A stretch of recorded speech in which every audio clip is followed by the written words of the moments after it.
Hello, and welcome back to another episode of Critical Reactions with your host, Bryan. We're going to keep doing what we do, get some special selections out of the way. That's what we do on the first week of the month. We've got 60 some odd to go through, and we're going to make some progress. Let's check out what do we got today. So, Francisco Garcia has said wants me to check out Presto Vivace. The song is La Dictadura de las Maquinas. That noun is it's got a lot of sharp stops and it messes me up. It's a band from some family friends in Argentina who are incredibly talented and somehow completely unknown, even though they've been around for a while. Maybe you can help spread the word a bit. Yes, 100%.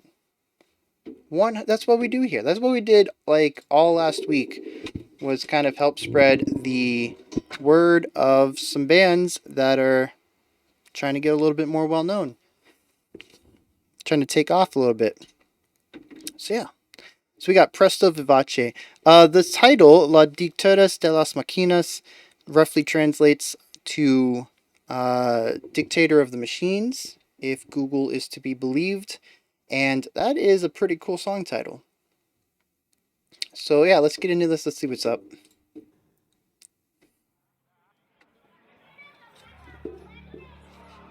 And this is a 13-minute song, so get comfy.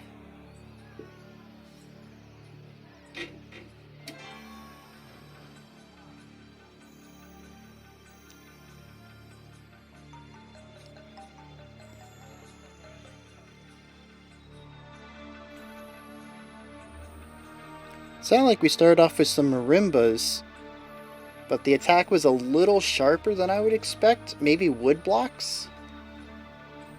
Definitely a wooden something being struck with a mallet, though. Got these nice strings. Oh man, that chord right there.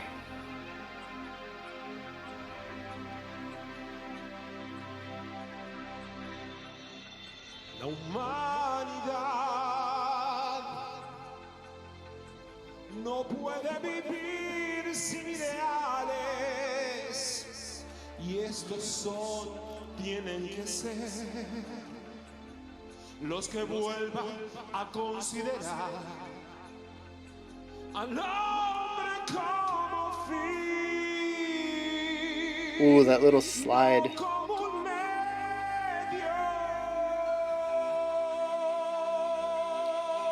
And the heavy reverb gives those slides a lot of texture. You're getting a lot of microtonal relationships.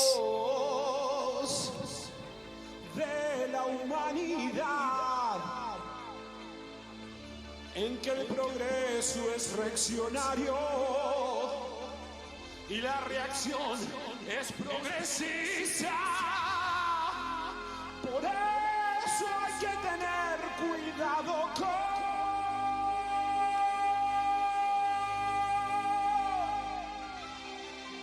la dictadura de las máquinas.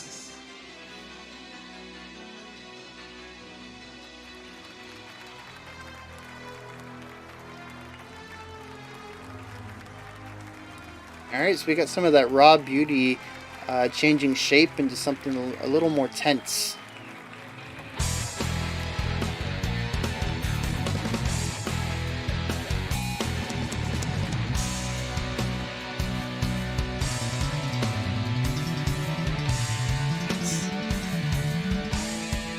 Yes, this week has been amazing for bass. I'm loving it.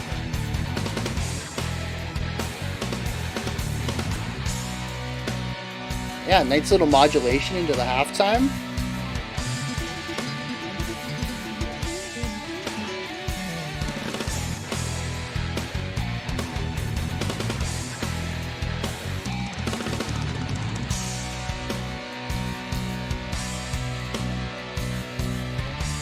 "30-second notes into a halftime feel." Who would do that?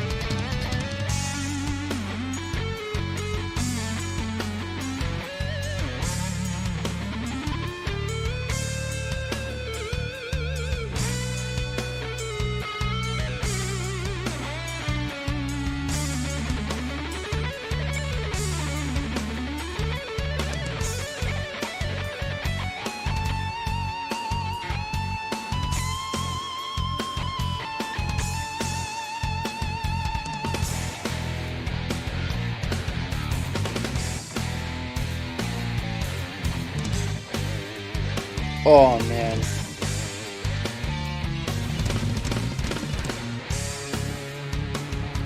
Yeah, those dotted notes at the beginning of the last section really threw me off for a bit. Dude, this bass work.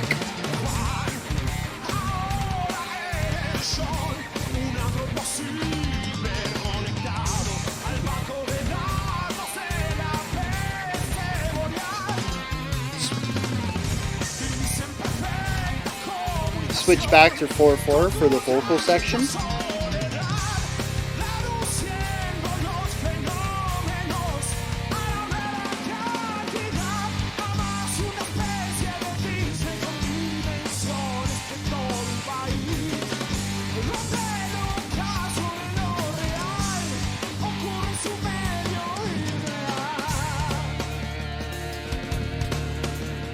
Dude, check that drummer out.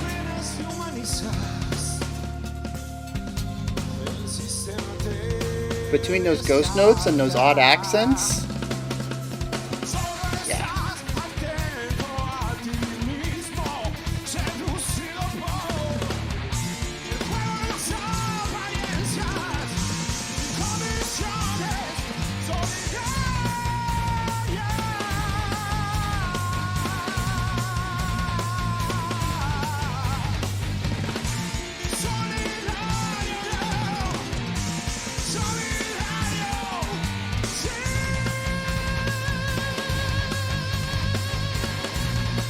Dude has really good tone too. Nice, very wide.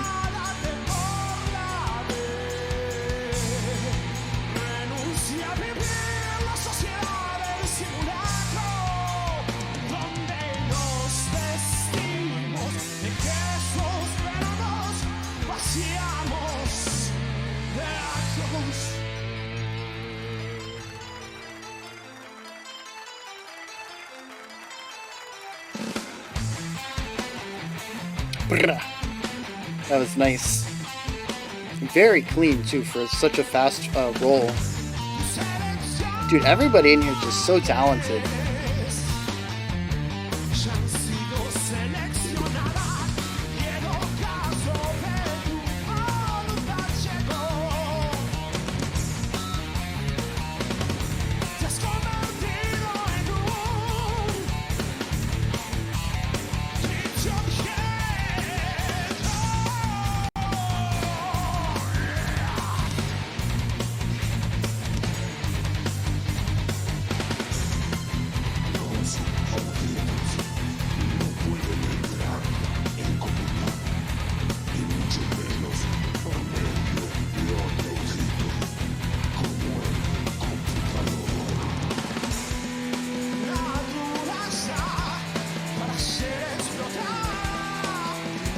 So we haven't heard much of that synth, and it was there for the last section during the quasi-growls.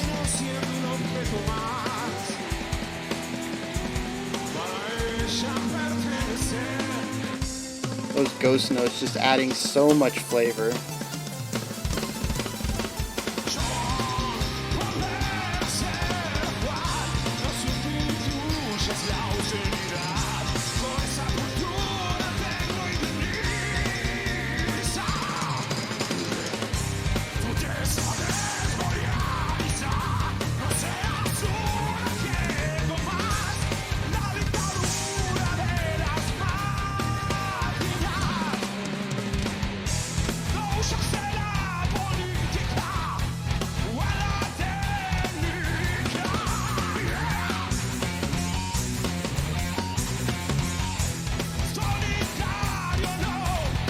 Yeah, so that little run was 3, and now we're back to 4.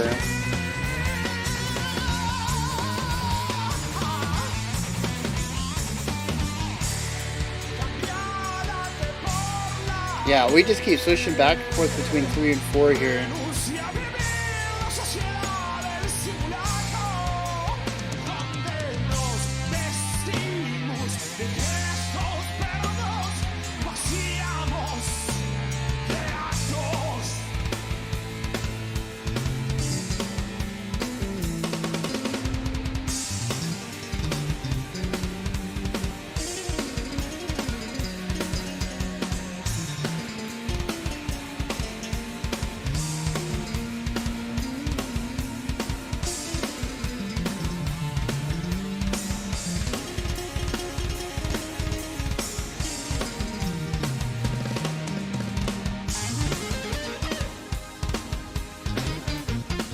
I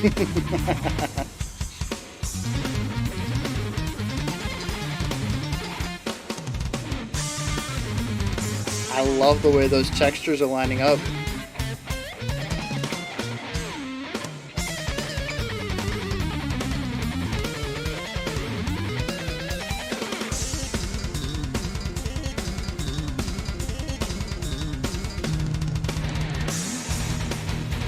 You get that nice, like, that fuzzy, distorted tone of the guitar with that funky bow wow wow of the bass, and it just sounds so good with those really sharp staccato notes.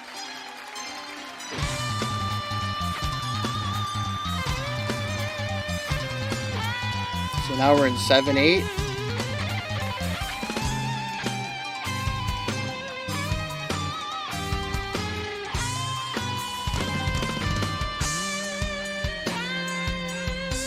And now we're in 6/8.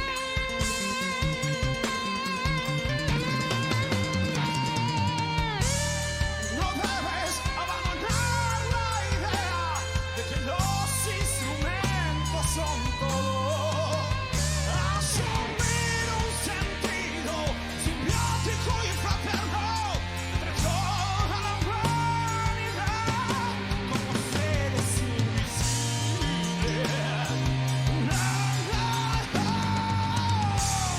Cambiárate por la renuncia a vivir la sociedad del simulacro, donde nos vestimos de gestos, pero nos vaciamos.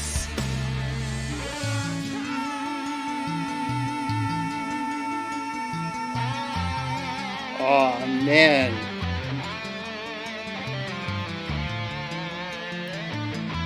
That bass really giving it that dreamlike feel.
And these guys are having a ton of fun. I think that's one of the best parts, is just vicariously enjoying that love of the passion.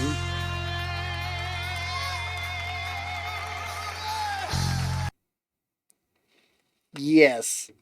Yes. 100% yes. Golly. I don't even need to go into analysis. You guys know where that was great. See you later. Oh, just kidding. Just kidding. Obviously, we're gonna pick this apart a little bit. However, if you didn't love some part of that, I don't want to be a gatekeeper, but seriously, that song had everything, man. Ah, oh, jeez. Really great atmosphere, phenomenal technical aspects, beautiful singing, gorgeous hooks, catchy hooks, gorgeous melody lines, just tone, man. Even for being this is from a DVD of a live show, but still though, the tone, the mix was phenomenal. I'd even say praise the cameraman because we got some phenomenal shots during key moments, I'd say. When the drums were really kicking up, we could see them. Right. When the bass was doing some work, we got some close-ups on the bass work. Even the camera work was so good. I don't think there's anything bad I can say about this. Um, and I suppose, given how much love the community has for Dream Theater, I one think this is a very high regard, a very huge uh, award to give. And second, I'm pretty sure a lot of people are going to agree with me. These guys are the Spanish Dream Theater. And I mean that in like every way. Um so I guess we're not really going to do this one chronologically from beginning to end because I can't really say I can remember all the different parts. So we're really going to look at things I guess from my view of importance, the things that really stood out to me to some of the things that maybe I'm remembering closer to the end of the video. It's kind of popping back up in my memory.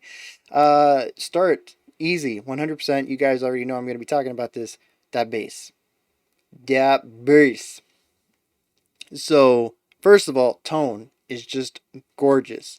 I don't know how he landed on that tone, what kind of cabs and stuff he's running it through to get it, but the dude deserves a very nice whatever post-COVID handshake would be.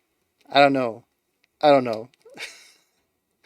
That tone is just bliss, which I think is a good work. So it has a nice like legato-ness to it. Um, but yeah, so the tone, the fact that he's got so much up his sleeve. He's got regular finger picking, he's got some slap popping, he's got some ridiculous speed and precision on that popping. And then he also has multi finger tapping, and he uses all of them to great lengths, or great effect, sorry. Um, The bassist from Ginger has pretty much been my go-to guy to show people off how bass could be played in metal, as far as using a vast array of tools from various styles of music. And I kind of think this guy might be my new go-to. Even just this video, just check out this video. This is what bass can do in rock and metal. The dude just does it all. He does lead melody lines, he does atmospheric lines, he does arpeggiation, he does basic bass lines, sort of walking bass lines, or even just holding down root notes occasionally when the song calls for it. The dude tears it up. He's got shredding. Man, why are these? You said who was this? Starts with a G. G. Oh no, last name's G. Francisco, you said these guys are completely unknown but incredibly talented. I don't understand how they're unknown. How can you go to this show and not tell every person that you pass by walking back to your car or the next day at your job or whatever? Like, the word of mouth on these guys should be ridiculous. I've never even met them. I've never even seen them in live concert. I'm gushing right now. I will probably talk to everybody I can about this. I will link this video in like a pinned tweet or something. Oh man, just start sending out mass messages, text messages to everybody I know. If you check that Presto Vivace, um, golly, just for that bass line, like even if everything else was trash, that bass was just so good. The drums, I think, are the next thing that really stood out to me. Dude does a phenomenal job of really holding down the beat when he needs to, but he also keeps it complex. Like, it's never just a boring drum pattern. If it is sort of a more simple section, maybe he is just being a human metronome for a bit, throw in some ghost notes, just a little bit, just spice it up a little, and he does it every time.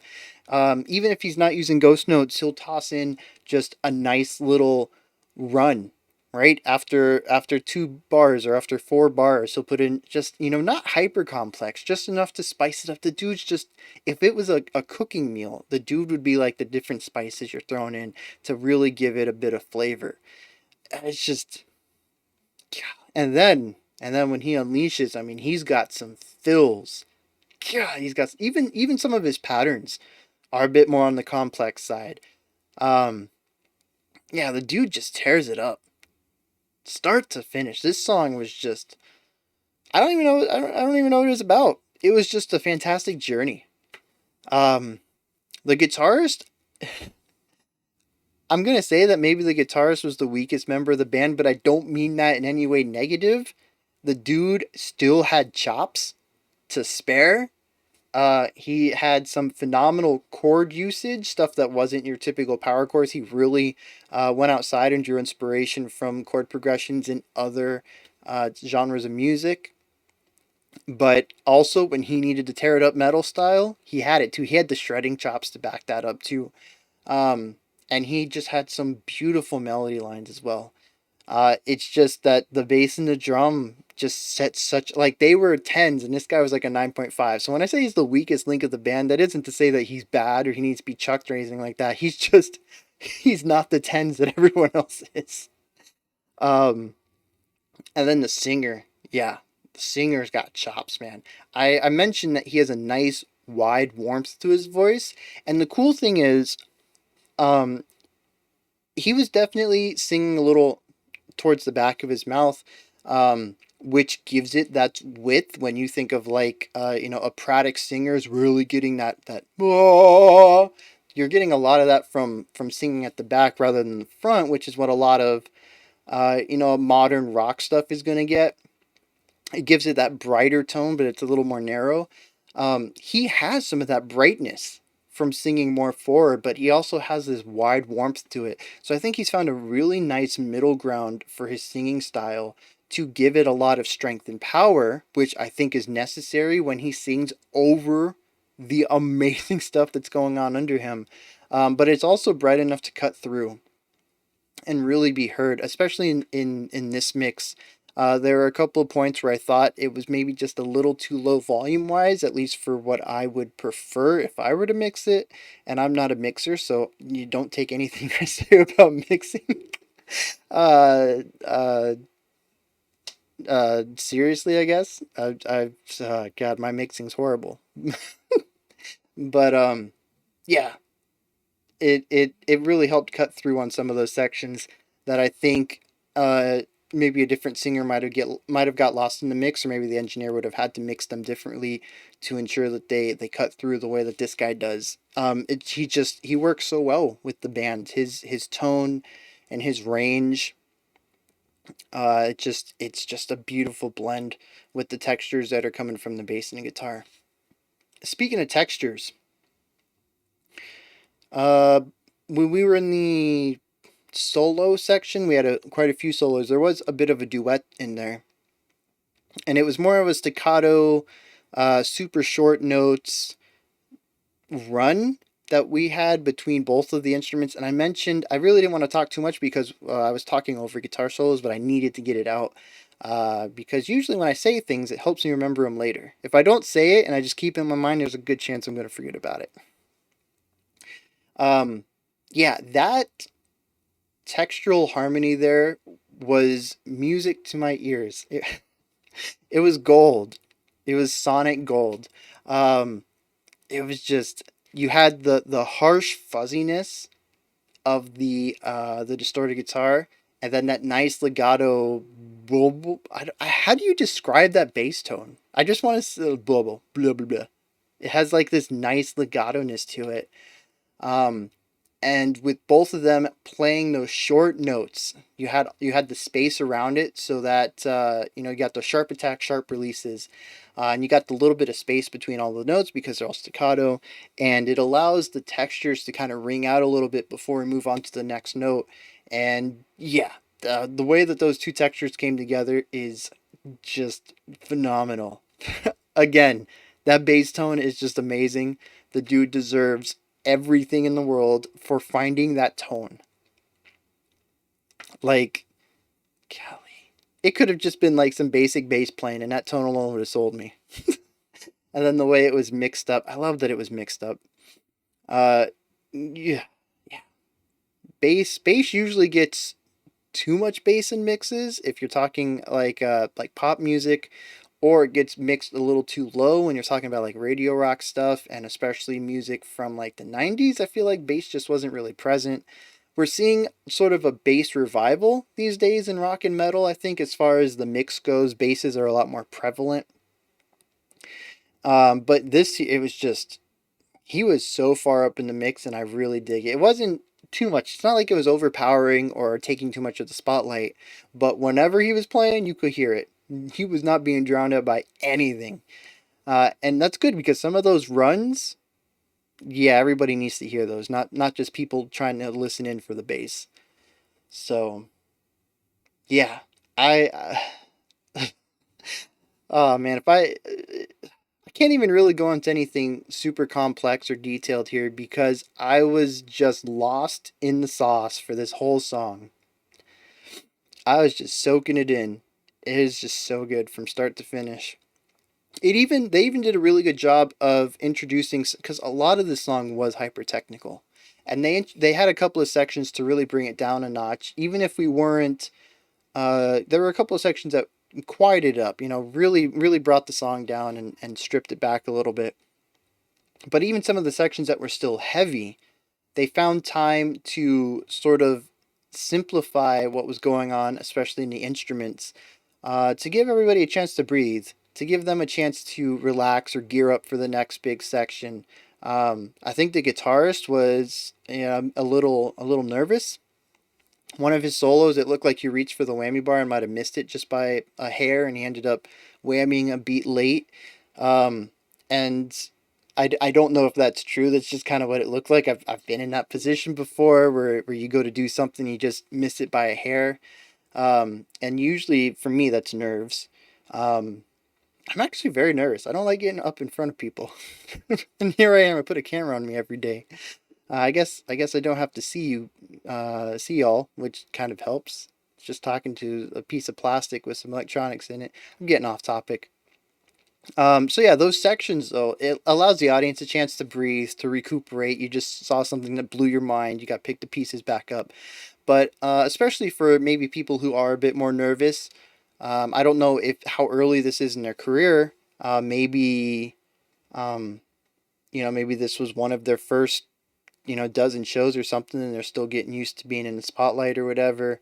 Having those little moments of just playing quarter notes or basic chords and just getting the rock sound rather than the technical aspects really gives your brain a chance to calm down from whatever crazy thing you just did and kind of mentally gear up for the next intricate section, the next difficult part. So yeah, I'm really glad they put some of those sections in there. I think they could write a hyper technical song along the lines of Animals as Leaders, but I'm really glad that they don't, and they choose to do stuff like this where we kind of get some more calmer, intimate sections that kind of bring the complexity down and give the song a chance to breathe and provide context to those more intricate sections, so that instead of a constant state of mind blowing, you have a chance to pick the pieces back up, reassemble your brain, and then have the explosion again.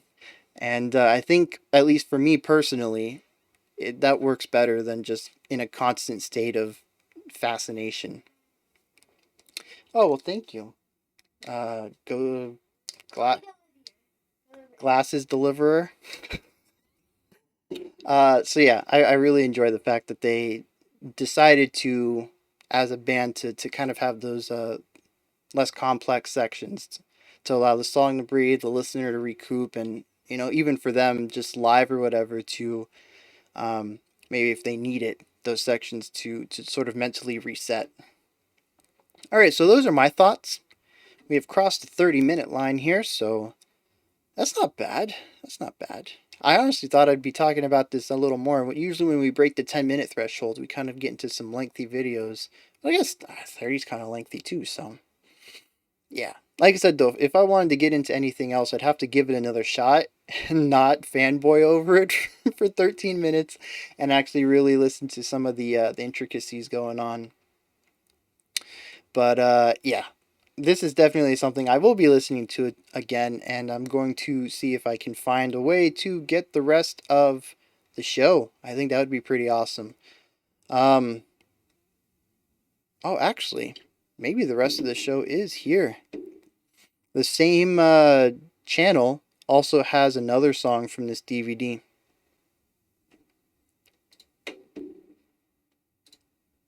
Oh, look, and we got an album here. It looks like there's a lot of content on this channel.